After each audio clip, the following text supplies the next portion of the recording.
अगर मुझ में थोड़ा सा भी भरोसा बचा है तो मुझे थोड़ा सा समय और दीजिए।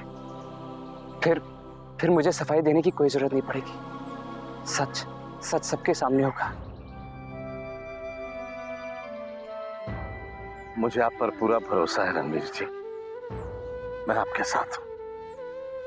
आज के जमाने में कौन अपने भाई के लिए इतनी बड़ी कुर्बानी देता है। आप इत्मीनान रखिए, अब मैं कोई सवाल नहीं पूछूंगा, मुझे मेरे सारे जवाब मिल गए।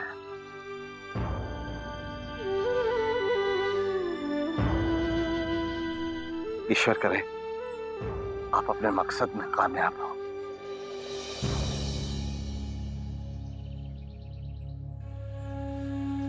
खुश हो। थैंक यू बाबूजी।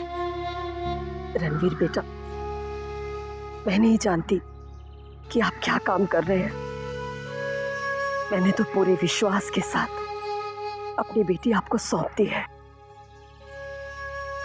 इसलिए कि आप उसे हमेशा खुश रखेंगे, हमेशा उसका साथ निभाएंगे। बस रणवीर जी, आपसे एक उम्मीद रखती हूँ कि भाई का फर्ज निभाते निभाते आप अपने पति का फर्ज मत भूल जाए।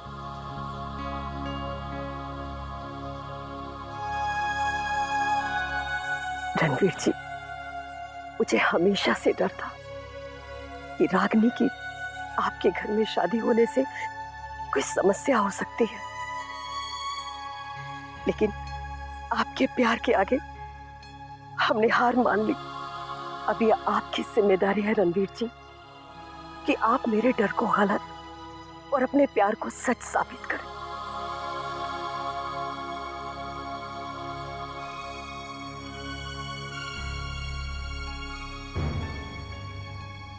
ऐसे ही होगा माँ जी, ऐसे ही होगा।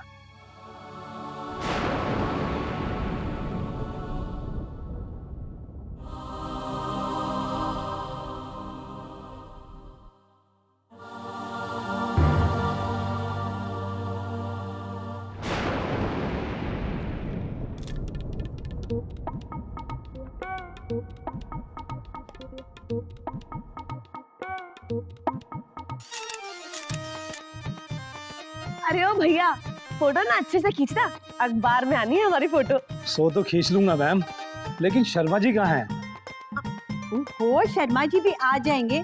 भगवान झूठ ना बुलाए तो फैमिली वालों का भी तो फोटो खींचो ना, वो पब्लिक की सिटी में काम आएगा।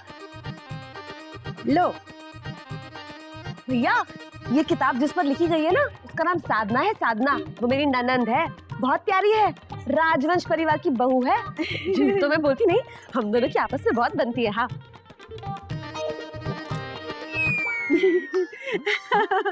भाई, हमारी साधना वाकई में बहुत ही प्यारी है। हम दोनों तो बहुत ही प्यार करते हैं उससे। फोटो लो, फोटो लो। बाऊजी, अरे शर्मा जी, आप आ गए? प्रणाम शर्मा जी, आपकी ही प्रतीक्षा हो रही थी। अरे भैया, अपना कैमरा तैयार रखना, बाऊजी आ रहे हैं। बाऊजी, ये सब ना आपके लिए आए हैं। ये जो पत्रकार और फोटो खींचने वाले हैं ना, ये आपका इंटरव्यू लेने आए हैं, क्योंकि आपको इतना बड़ा पुरस्कार मिला है ना, इसलिए।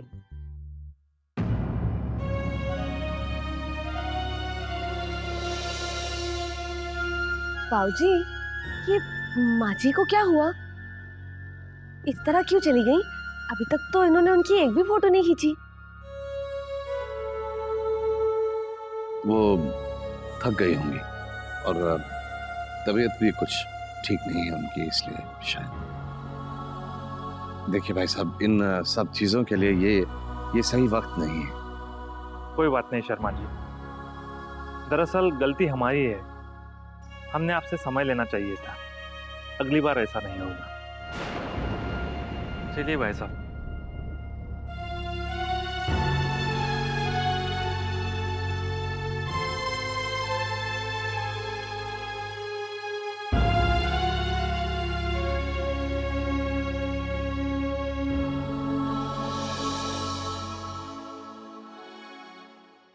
मम्मी, इन लोगों को क्या हो गया? झूठ तो मैं बोलती नहीं, इतना अच्छा मौका हाथ लगा था पब्लिसिटी का। भगवान झूठ ना बुलाए गुड्डो, हमें क्या लेना देना। अरे वो फोटोग्राफर ने हम दोनों की फोटो तो ले ली ना। हाँ। क्या मामा जी ने बुलाया था आपको?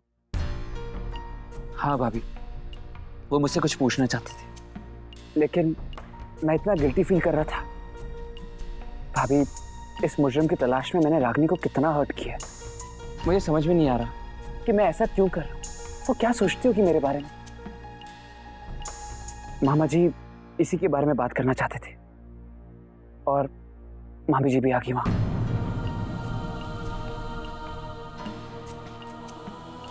क्या मामी जी? हाँ भाभी, लेकिन आप फिक्र मत कीजिए, मैंने उन्हें समझा दिया और मैंने उनसे वादा किया कि मैं रागिनी को बहुत जल्द वापस ले आऊंगा और सारी गलतफहमी सुलझा लूंगा। रणवीर जी, जल्द से जल्द हमें उस मुजरिम को पकड़ना होगा, क्योंकि मम्मी जी ने सिर्फ आपको 10 दिन की मोहलत दी। हाँ भाभी, मैं जानता हूँ कि मेरे पास वक्त बहुत कम है, लेकिन मेरी तलाश अब जोर पकड़ रही है और मुझे पता चल गया कि बाहर जाके वो मनी ऑर्डर कौन देता है।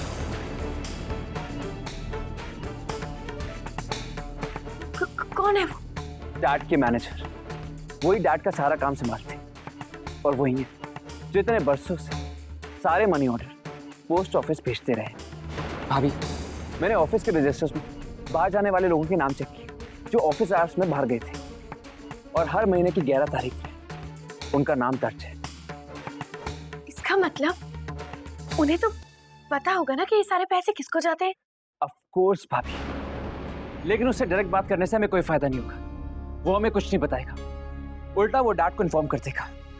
उसके लिए हमें कोई और रास्ता ढूंढना होगा, जो कि मैंने ढूंढ निकाला है। क्या है वो रास्ता? क्या सोचा है आपने? भाभी, परसों 11 तारीख है, मैं पोस्ट ऑफिस में नजर रखूंगा। मैं उस शख्स का नाम और नंबर ले आऊंगा जिसे पैसा भेजा जाता है।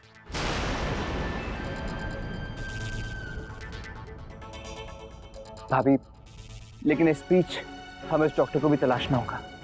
किरण ने मुझे 3 हॉस्पिटल्स के नाम बताए। हमें वहां जाके डॉक्टर रस्तोगी को ढूंढना होगा।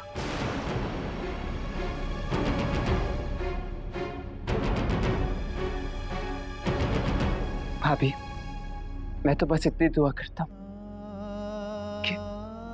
कि सारी मुश्किलें खत्म हो जाए, सारी उलझनें सुलझ जाए।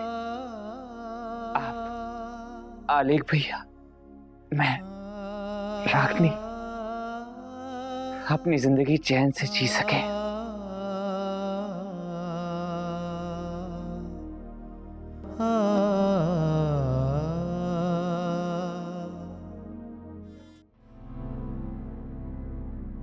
इसलिए मैंने फैसला किया कि मैं जल्द से जल्द रागिनी को लेके आऊंगा। लेकिन भाभी, रागिनी तो मुझसे बहुत नाराज है ना। पता नहीं वो मेरी बात सुनेगी भी या नहीं, मुझसे बात करेगी भी या नहीं। भाभी, मुझे बहुत डर लग रहा है। वो मेरा फोन भी नहीं उठा रही।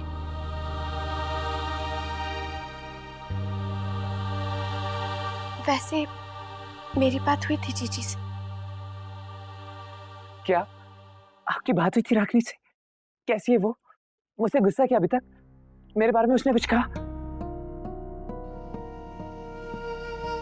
भाभी, मैं भी कैसे सवाल कर रहा हूं। रागिनी मुझसे इतनी नाराज है। वो तो मेरा जिक्र भी नहीं सुनना चाहती होगी।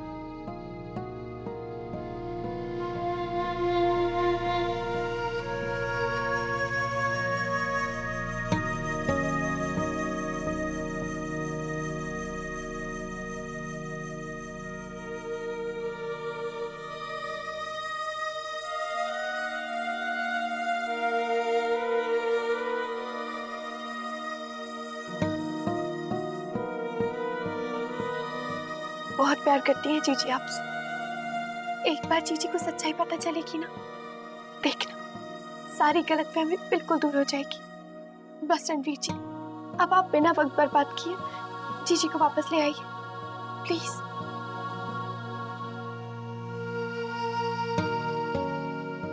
जाना तो मैं भी चाहता हूं भाभी, लेकिन फिर सोचता हूँ कि आपको और आलिक भैया को अकेला छोड़ के मैं कैसे जा सकता हूँ। इतना बड़ा रिस्क मैं नहीं उठा सकता। रणवीर जी, पर जीजी को घर लाना भी तो जरूरी है ना। रिश्तों की डोर एक दूसरे के साथ जुड़ी हुई होती है। एक रिश्ते की खातिर आप दूसरे रिश्ते को नजरअंदाज तो नहीं कर सकते ना। जीजी को ले आइए प्लीज।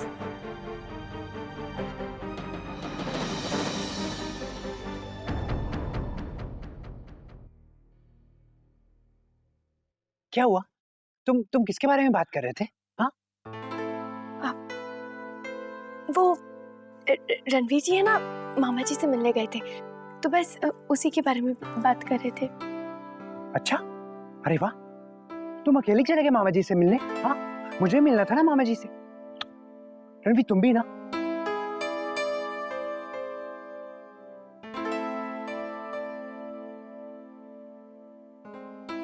आलेख भैया, मैं क्या सोच रहा था कि अगर आप मामा जी को इतना पसंद करते हैं और मामा जी आपको इतना पसंद करते हैं, तो आप 2 दिन जाके वहां पे रह क्यों नहीं आते?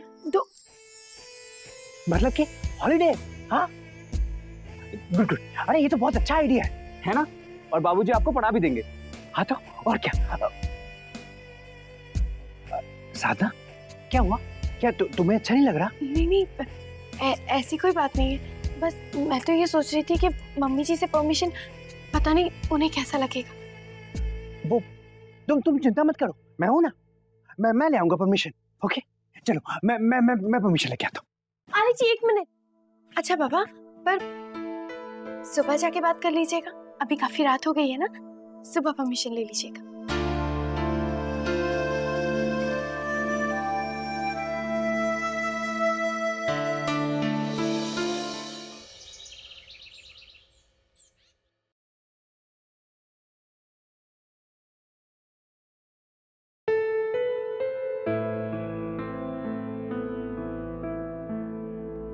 तुम यहीं रुको, मैं आता हूँ। हाँ,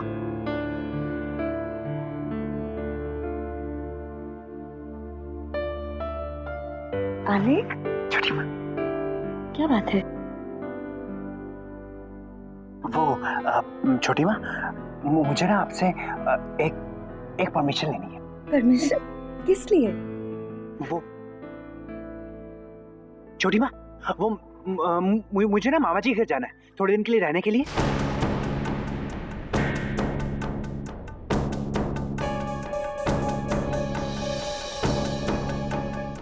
आलेख, तुम मिलके वापस आ जाना। आलेख को वहां रहने की क्या जरूरत है? नहीं छोटी माँ, साधना है ना मेरे साथ, वो जा रही है मेरे साथ। हाँ,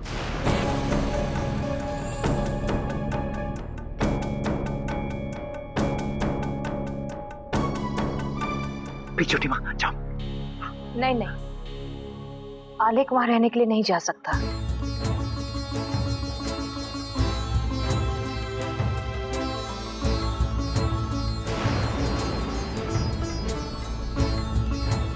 आलेख, मैं आपसे बात नहीं कर रहा। आलिक जी ऐसे नहीं कहते, ऐसे नहीं कहते।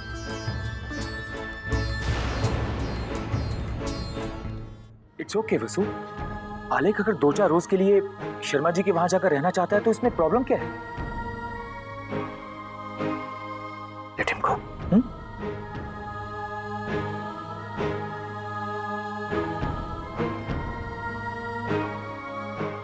बड़े पापा, आप लोग बहुत अच्छे हो, थैंक यू।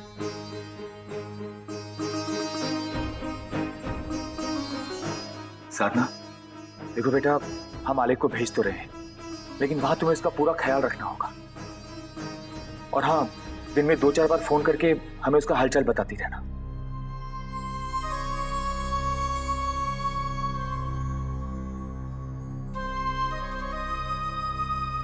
एक और बात साधना, याद रहे, आलेख की बेहतरी के लिए तुम हमसे बिना पूछे कोई ऐसा वैसा काम नहीं करोगी, जिस तरह उस दिन तस्वीर बाहर निकालना चाहती थी।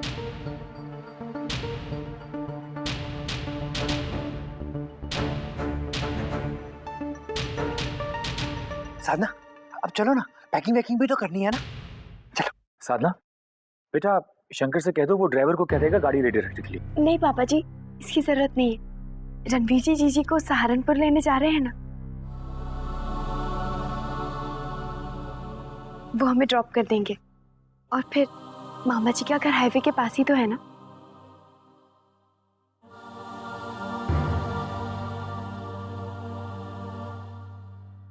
ओह, वाकई में? चलो, कुछ तो काम सही कर रहा है। घर वालों के लिए तो हमेशा गैर जिम्मेदार रहा, कम से कम रागिनी के लिए तो उसको अपनी जिम्मेदारी समझ में आई। Thank God. पता नहीं इसमें भी कितना सच है कितना झूठ। वैसे भी इसकी बातों पे भरोसा करना बहुत मुश्किल है, क्योंकि झूठ बोलना तो इसकी फितरत में है।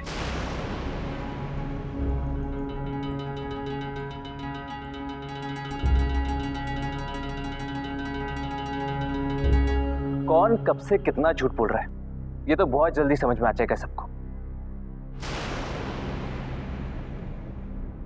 और हाँ, मुझे अपनी जिम्मेदारियों का एहसास है। मैं जैसा हूं मैं वैसा हूं, और इस घर के लोगों की तरह नहीं, जो दिखाते कुछ और है और होते कुछ और।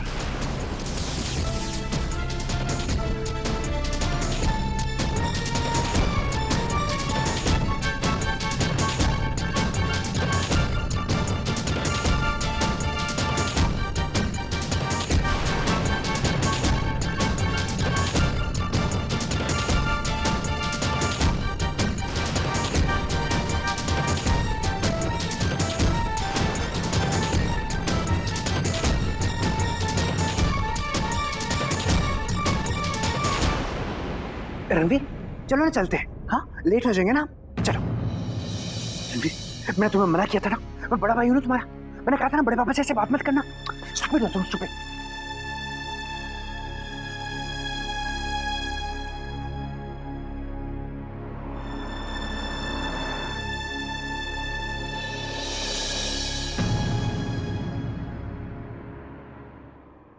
रणवीर, अब छोड़ो भी। अब देखो ना, अब इतनी सी बात पे अपना कोई मूड थोड़ी ना ऑफ कर लेते। देखो रणवीर, ये जो बड़े होते हैं ना, ये तो होते ही डांटने के लिए। तो इसका मतलब ये थोड़ी ना कि हम अपना मूड ऑफ कर लें। हाँ, कभी हमारी मिस्टेक होती है, कभी हमारी मिस्टेक नहीं भी होती, तो मूड तो ना खराब करना चाहिए अपना। हाँ,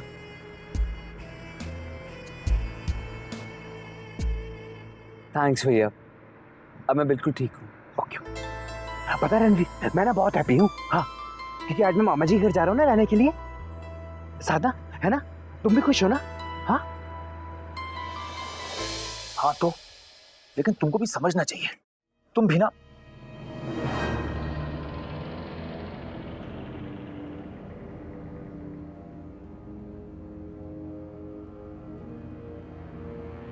क्या बात है, आप बहुत परेशान लग रहे हैं।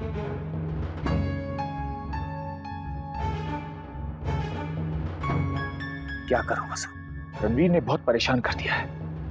दिन ब दिन उसका रवैया और भी अजीब होता जा रहा है। आखिर चाहता क्या है वो? क्या मकसद क्या है उसका?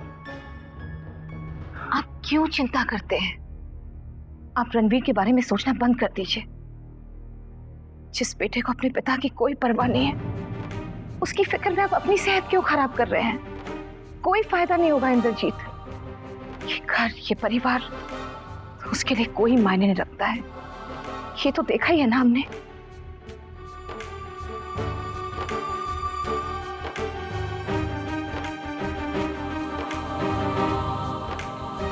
पता नहीं वसु, रणवीर की हरकतों से डर सा लगने लगा है मुझे। आज जिस तरह से उसने बात की, वो सिर्फ कोरे अल्फाज नहीं थे, कुछ और ही मतलब था उसकी बातों के पीछे। समझ में नहीं आ रहा है वसु, एग्जैक्टली जताना क्या चाहता था वो।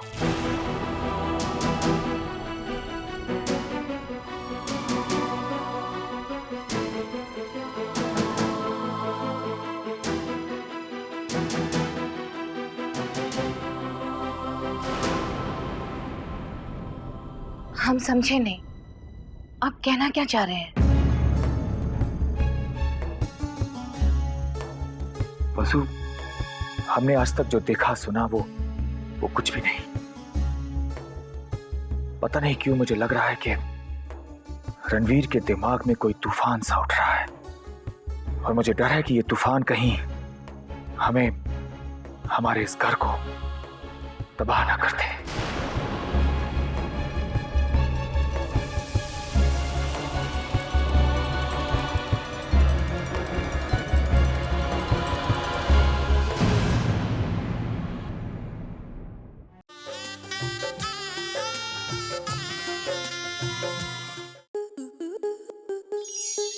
स्टार प्लस के ऐसे ही और बेहतरीन लम्हे देखने के लिए सब्सक्राइब करें हमारे YouTube चैनल को।